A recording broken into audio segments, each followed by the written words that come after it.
Yes, hello students, my self doctor Kamlesh Narayan. मैं last video को आगे जो आपने लेक्चर्स देखे हैं उसी के आगे हम आगे प्रोसीड कर रहे हैं। हमारे लास्ट क्लासेस तक आपने जो पढ़ा था and that was only the human respiratory system, respiratory organ, introduction of the respiration. आज हम बात करेंगे स्टेप्स ऑफ रेस्पिरेशन, क्योंकि रेस्पिरेशन जब हम इंट्रोडक्शन आपको बता रहे थे उसी से हमने कहा respiration is nothing but only combustion of food. खाने का सिर्फ जारण है, जलाना है, तोड़ना है ताकि हम एनर्जी प्रोड्यूस कर सकें। अब बात आती है हम रेस्पिरेशन को बांटते कैसे हैं। तो बड़ा अच्छा सा नाम है, इस जगह ज़रूर जानिए। जैसे इसमें पहला स्टेप है वो कहलाता है एक्सटर्नल रेस्पिरेशन, एक्सटर्नल रेस्पिरेशन, और दूसरा स्टेप कहलाता है इंटरनल रेस्पिरेशन। यानी अगर आप इसको हिंदी में कहें तो कन्फ्यूजन ज़्यादा होगा।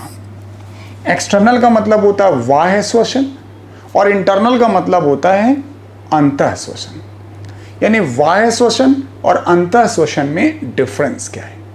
अब लोगों को लगता है जो बाहर से हम लेते हैं वो बाह्य और जो अंदर लेते हैं वो अंदर, ऐसा नहीं है। एक्चुअली जो एक्सटर्नल रेस्पिरेशन है इसके 3 स्टेप हैं। अगर तीनों स्टेप को आप ध्यान दें तो बात पूरी समझ में आ जाएगी। इसका पहला स्टेप है ब्रीदिंग। यानी एक्सटर्नल रेस्पिरेशन में जो फर्स्ट स्टेप आता है is a pure mechanical process, जिस प्रक्रिया में हम एटमॉस्फेयर के हवा को अपने फेफड़े में भरते हैं और फेफड़े में अगर कोई हवा है तो उसे हम बाहर निकालते हैं। इससे जब आप ब्रीदिंग पढ़ते हैं तो यहाँ 2 स्टेप नजर आता है and that is one is expiration, जिसमें आप सांस बाहर छोड़ते हैं, और एक कहलाता है इंस्पायरेशन, जिसमें हवा अंदर लेते हैं। एक्स का मतलब है एग्जिट से, बाहर निकलने से, और इनसे मतलब है अंदर। यही है सांस लेना। तो आप जो इंट्रोडक्शन में पढ़ पाए थे कि breathing is nothing but one step of respiration, तो वो आप यहाँ पे देख पा रहे हैं। अब सर बात आती है कि जब हमने हवा को अपने फेफड़े में भर लिया तो बात यहीं तो पूरी नहीं हो गई। उस हवा के अंदर, एयर के अंदर ऑक्सीजन है, तो उस ऑक्सीजन को हमें पहुंचाना होगा शरीर की सभी कोशिकाओं तक, सेल्स तक।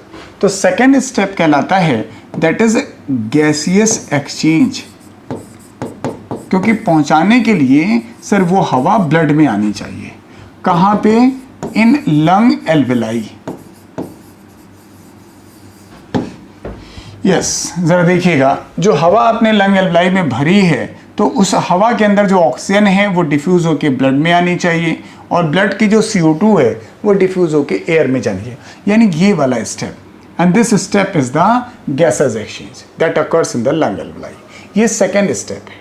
अब यानी आपकी जो ऑक्सीजन थी लंग के अंदर वो डिफ्यूज होकर ब्लड में आ गई।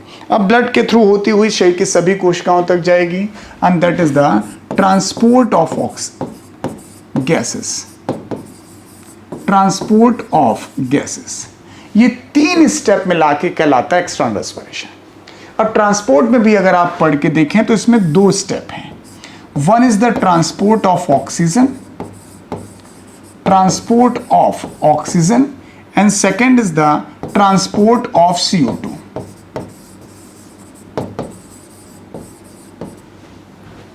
अब ये भी जाने कि सर कौन सी गैस कहां से कहां तक। ऑक्सीजन का जो ट्रांसपोर्ट होता है वो लंग से टिश्यूज तक होता है, क्योंकि लंग एल्वेलाई में ही ऑक्सीजन आई है, यहां से ब्लड में आई डिफ्यूजन के रास्ते, फिर ब्लड के सहारे हमने सेल्स तक पहुंचाई।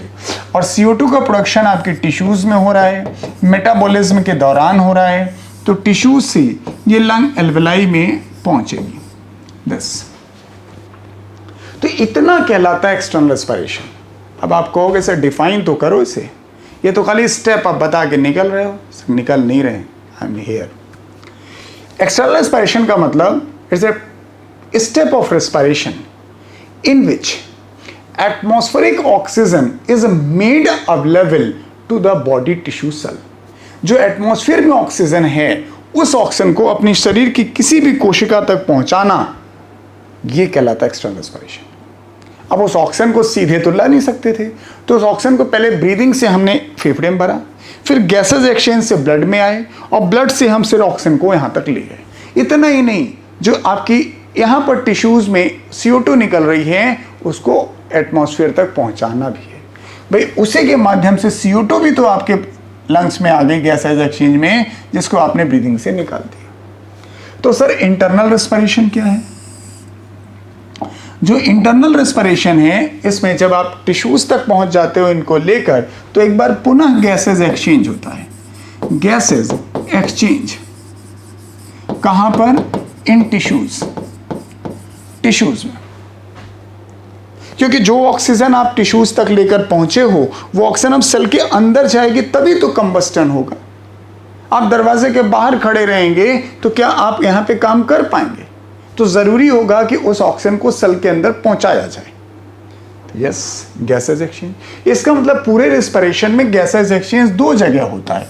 एक लंग एल्वेलाई में होता है एक्सटर्नल रेस्पिरेशन के दौरान, और एक आपके पास टिश्यूज में होता है इंटरनल रेस्पिरेशन के दौरान। अब सवाल लोग इसमें देखिए, सवाल हमेशा से बनते रहे हैं, आज बन रहे हैं, कल फिर बनेंगे, लेकिन सवालों की जो स्ट्रेंथ होती है वो समय के हिसाब से बदल जाती है। जैसे एक बढ़िया सवाल है कि gases exchange occurs in which step of respiration? External respiration या इंटरनल रेस्पिरेशन? So simple. अगर चीज़ों को आप कोरिलेट कर रहे हैं, समझ रहे हैं, कॉन्सेप्ट क्लियर कर रहे हैं, तो मुश्किल नहीं है, दोनों में होता है सर। क्योंकि आपने हमसे सवाल ऐसे ही पूछा है ना, गैसेज एक्सचेंज कहाँ होता है? तो गैसेज एक्सचेंज आपके यहाँ पर एक्सटर्नल रेस्पिरेशन में भी, इंटरनल में भी है। अब आपने इसको रट मारा क्या गैसेज एक्सचेंज दोनों जगह होता है, दोनों जगह होता है। सवाल फिर बदल दिया, gases exchange in the alveoli occurs in.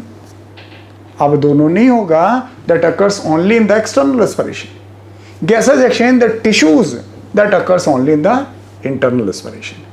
फिर जो ऑक्सीजन आपने सेल्स के अंदर पहुंचा दी है सर, उसे यूटिलाइज तो करेंगे ना, तो उसे हम लोग कहते हैं सेलुलर रेस्पिरेशन। सेलुलर रेस्पिरेशन, जो सेल्स हैं उन सेल के अंदर जो है ऑक्सीजन का कंबस्टन, जिस प्रक्रिया में आप ग्लाइकोलिसिस करेंगे, क्रेब्स साइकिल करेंगे, या इलेक्ट्रॉन ट्रांसपोर्ट चेन करेंगे, ये है सेल के अंदर। जो हमने एरोबिक रेस्पिरेशन के वक्त आपसे थोड़ा सा हिंट लिया था, वो यही था। तो इससे आप जान पाए कि हमारा जो रेस्पिरेशन है वो बहुत बड़ी फिजियोलॉजिकल प्रोसेस है।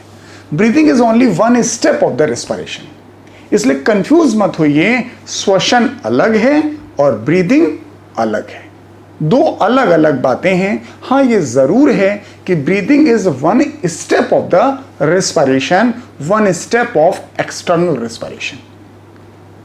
तो एटमॉस्फेयर के ऑक्सीजन को सेल तक पहुंचाना, सिर्फ सेल के दरवाजे तक पहुंचाना, वो एक्सटर्नल। उस ऑक्सीजन को सेल के अंदर यूज करना, यूटिलाइज करना, वो है इंटरनल रेस्पिरेशन। अब हम फिजियोलॉजिकल स्टेप में एक एक करके एक एक स्टेप को पढ़ेंगे। यही हमारे चैप्टर की स्टोरी है और यही हमारी ह्यूमन फिजियोलॉजी है। यस।